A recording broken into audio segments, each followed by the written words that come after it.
ఇప్పుడు నాకైతే 100 కోట్లు కావాల్సి వచ్చాయి, కానీ నా దగ్గర 50 కోట్లే ఉన్నాయనుకోండి. ఇంకొక 50 కోట్లు కావాల్సి వచ్చింది. ఇప్పుడు మనం ఏం చేస్తాం? జనరల్గా మనకి ఏం ఆప్షన్స్ ఉన్నాయి? బ్యాంక్ దగ్గరికి వెళ్ళి లోన్ తీసుకోవటమో, లేకపోతే ఎవరి దగ్గరికైనా వెళ్ళి డబ్బున్న వాళ్ళ దగ్గరికి వెళ్ళి మన కంపెనీ గురించి చెప్పి వాళ్ళు ఇన్వెస్ట్ చేస్తే వాళ్ళ చేత మనీ చేయించటమో, లేకపోతే ఈ థర్డ్ కేసే స్టాక్ మార్కెట్లో పెట్టటమో.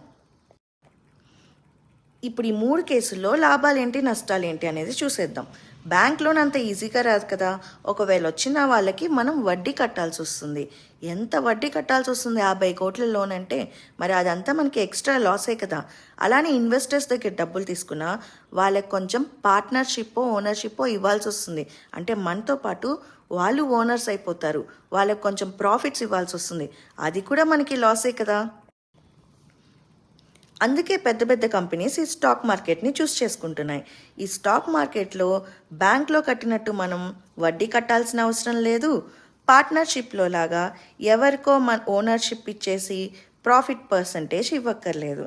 అందుకే స్టాక్ మార్కెట్ బెస్ట్ వే అన్నమాట.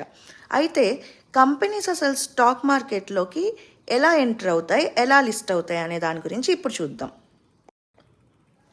మేము ఈ కంపెనీని ఎక్స్పాండ్ చేయాలనుకుంటున్నాం కాబట్టి స్టాక్ మార్కెట్లో పెట్టాలనుకుంటున్నాం. అప్పుడు దానికి ఏం చేయాలి? మేము డిఆర్హెచ్పి అనే డాక్యుమెంట్ని ప్రిపేర్ చేసి ఎస్ఈబిఐ సెబీ అనే వాళ్ళకి సబ్మిట్ చేయాలి. ఈ సెబీ అంటే ఏంటి? అదొక గ్రూప్ ఆఫ్ పీపుల్. ఆ సెబీ అంటే ఏంటంటే, డిఆర్హెచ్పి అంటే ఫుల్ ఫామ్ ఏంటో ఇప్పుడు మనం చూద్దాం. చూశాక దాని గురించి మాట్లాడుకుందాం.